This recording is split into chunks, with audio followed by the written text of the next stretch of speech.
নমস্কার বন্ধুরা, আজকে আমরা বাঁশের কোড়ল দিয়ে দারুণ মজার একটা রান্না করব, যেটা আপনারা একবার খেলে বারবার খেতে মন চাইবে, এতটাই টেস্টি হয়। তাহলে চলুন দেখে নিই আজকের রেসিপি। সবার প্রথমে এখানে আমি 3 পিস বাঁশের কোড়ল নিয়েছি। এগুলো কিন্তু খুব সহজেই বাজার থেকে কিনতে পাওয়া যায়। এবার এগুলোকে কেটে নেব। আমরা উপরের যে শক্ত খোসাটা আছে এটাকে কিন্তু ফেলে দিয়েছি, এবার কেটে নেব। এই যে প্রথমে এরকম করে 2 টুকরো করে নেব। যারা খেয়েছেন তারা তো নিশ্চয়ই জানেন কিভাবে কাটতে হয়, রান্না করতে হয়। যারা নতুন তাদেরকে বলে দিলে একটু সুবিধা হবে।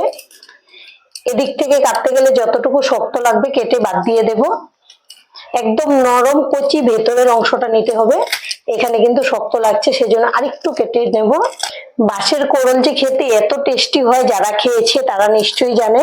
আমি বেশি করে খোসাটাকে ফেলে দেব, আর ভেতরে যে একদম কচি অংশটা এটাই নেব।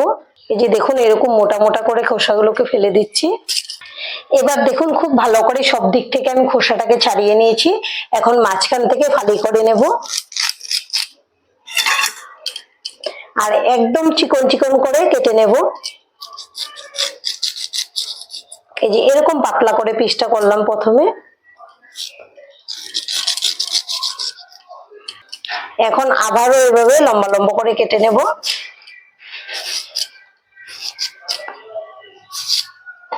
এই যে দেখুন, কাটার পরে এরকম হবে। এখন একটা বাটিতে নিয়ে নেব, আর এভাবে আমি সবগুলো কোড়ল কেটে নেব যতটুকু লাগবে। সবগুলো কেটে নিয়েছি, আর দেখুন কাটার পরে কত সুন্দর লাগছে দেখতে। আর একটা ভেঙে দেখাচ্ছি, কত নরম। এই যে দেখুন, হালকা চাপ দিলেই কিন্তু ভেঙে যায়। এই যে, আর কোড়ল নিয়েছিলাম 3টে, আর এখানে একটা লেগেছে আর অর্ধেক লেগেছে। এখানে কিন্তু আরো রয়ে গেছে, এটা দিয়ে অন্য রেসিপি করে নেব। এখন এগুলোকে জল দিয়ে ধুয়ে নেব। এর ভেতরে কিন্তু কোনো নোংরা থাকে না, পরিষ্কারই, তবু আমি 2 বার করে ধুয়ে নেব জলটা পাল্টে।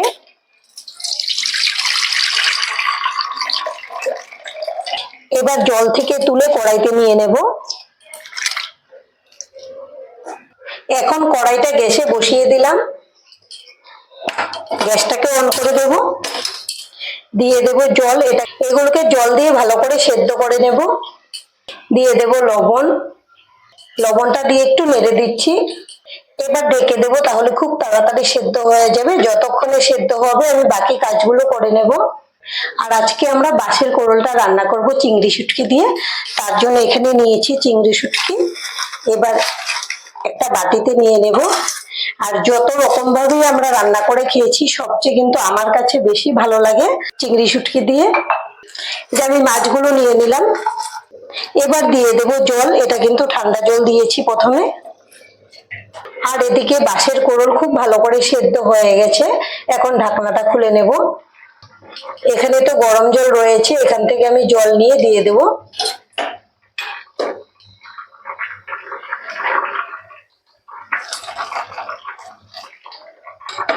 এখন মাছগুলোকে এভাবে ভিজিয়ে রাখবো 5 মিনিটের জন্য, এরপর ধুয়ে পরিষ্কার করে নেব। এখন এগুলোকে নামিয়ে একটা পাত্রে ঢেলে দেব, আর জলটাকে ঝরিয়ে নেব। এবার একটা প্লেটে নিয়েছি অনেকগুলো কাঁচা লঙ্কা। আমি রান্নাটা ঝাল ঝাল করে করব, আপনারা যেরকম ঝাল খেতে পছন্দ করেন সেই বুঝে লঙ্কাটা নিয়ে নেবেন। আর এখানে নিয়েছি একটা টমেটো, আর এখানে নিয়েছি কয়েক কোয়া রসুন, এটাও দিয়ে দিলাম। অল্প একটু জল দেব। এখন ঢাকনা লাগিয়ে এটাকে খুব ভালো করে পেস্ট করে নেব।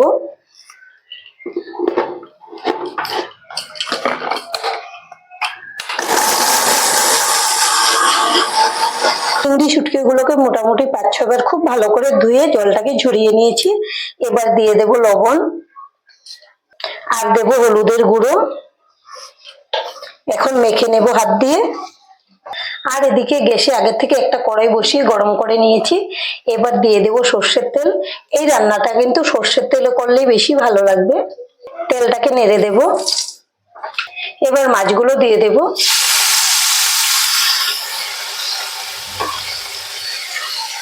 নেড়ে চেড়ে খুব ভালো করে ভেজে নেব। চিংড়ি শুটকি গুলোকে নেড়ে চেড়ে একদম লাল লাল করে ভেজে নিয়েছি। এখন এগুলোকে তুলে নেব।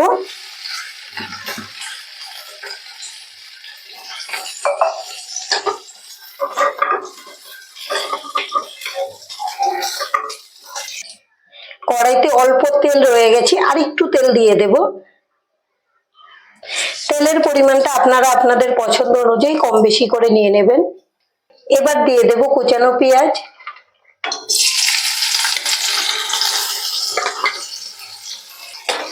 পেঁয়াজগুলোকে নেড়ে চেড়ে লাল করে ভেজে নেব। পেঁয়াজগুলোকে একদম লাল করে ভেজে নিয়েছি। এবার দিয়ে দেব টমেটো আর কাঁচা লঙ্কা বাটা। মিক্সিং জারটা ধুয়ে দিয়ে দেব। এখন খুব ভালো করে নেড়ে চেড়ে ভেজে নেব, এর কাঁচা সেন্টটা চলে যাওয়া পর্যন্ত। টমেটো আর কাঁচা লঙ্কা দিয়ে মোটামুটি 3-4 মিনিট খুব ভালো করে রান্না করে নিয়েছি। এবার দিয়ে দেব কিছু গুঁড়ো মশলা। এখানে আছে কাশ্মীরি লঙ্কার গুঁড়ো, এটাতে ঝাল হবে না, সুন্দর একটা কালার হবে। জিরে গুঁড়ো, ধনে গুঁড়ো আর হলুদ গুঁড়ো সবকিছু একসঙ্গে দিয়ে দেব। এখন খুব ভালো করে মশলা কষিয়ে নেব। এখানে কিন্তু আর জল দিতে হবে না, আমি মিক্সিং জারটা ধুয়ে জল দিয়েছিলাম, এটাতেই কিন্তু মশলা খুব ভালো করে কষানো হয়ে যাবে। এবার দিয়ে দেব স্বাদ অনুযায়ী লবণ। এখন খুব ভালো করে কষিয়ে নেব। আমি মশলা 5-6 মিনিটের মতো খুব ভালো করে কষিয়ে নিয়েছি। এবার দিয়ে দেব বাঁশের কোড়ন। এখন মশলার গ্রেভির সঙ্গে খুব ভালো করে ভেজে নেব। আগে কিন্তু 80% এর মতো সেদ্ধ হয়ে গেছে, এখন বাদ বাকি যতটুকু রান্না হবে এতে খুব ভালো করে সেদ্ধ হয়ে যাবে। আর এটা কিন্তু একদম গলে যাবে না, একটু দানা দানাই থাকে, খেতে কিন্তু সেজন্যই বেশি ভালো লাগে। এখন এভাবে খুব ভালো করে নেড়ে চেড়ে কষিয়ে নিতে হবে। আর আমাদের আজকের এই রেসিপিটা দেখে যদি আপনাদের ভালো লাগে, একটা লাইক অবশ্যই দিয়ে দেবেন। আপনাদের একটা লাইক আমাদেরকে অনেক উৎসাহ দেয় নতুন নতুন ভিডিও বানাতে। আর আমাদের চ্যানেলটিকে সাবস্ক্রাইব করে নেওয়ার জন্য অনুরোধ রইল। 5 মিনিট নেড়ে চেড়ে খুব ভালো করে ভেজে নিয়েছি। এখন কিন্তু কড়াইতে লেগে যাবে আরো যদি ভেজে নেই, সেজন্য এই সময় দিয়ে দেবো জল। এখানে জলটা খুব বেশি দেবো না, একটু শুকনোই রাখবো, এটা ঝোল হলে বেশি ভালো লাগে না। আর একটু ঝোল দিয়ে দেব। ঝোলের মধ্যে ভালো করে বলক চলে এসছে। এবার দিয়ে দেব চিংড়ি শুটকি গুলো। খুব ভালো করে নেড়ে মিশিয়ে নেব। গ্যাসের ফ্লেমটা মিডিয়ামে রেখেছি, ঢেকে দেব। 15 মিনিট ঢেকে রান্না করে নিয়েছি, এখন ঢাকনাটা খুলে নেব। এখন দিয়ে দেবো চেরা কাঁচা লঙ্কা। যারা বেশি ঝাল খেতে পছন্দ করেন, এভাবে শেষের দিকে কাঁচা লঙ্কা দিলে ইচ্ছে করলে ভেঙেও খেতে পারবেন, এমনিতেও খেতে ভালো লাগে। এখন একটু নেড়ে চেড়ে মিশিয়ে নেবো। আর দেখুন আগে থেকে কিন্তু ঝোলটা অনেকটাই শুকিয়ে গেছে, আর যতটুকু সেদ্ধ হওয়ার বাকি ছিল খুব ভালো করে সেদ্ধ হয়ে গেছে, আমি চেক করে নিয়েছি। এইভাবে আপনারা বাড়িতে বানিয়ে খাবেন, গরম গরম ভাতের সঙ্গে পরিবেশন করলে কিন্তু দারুণ লাগে। এখন গ্যাসটাকে অফ করে দেবো। আর আজকের ভিডিও এখানেই শেষ করবো। সবাই ভালো থাকবেন, সুস্থ থাকবেন, ধন্যবাদ।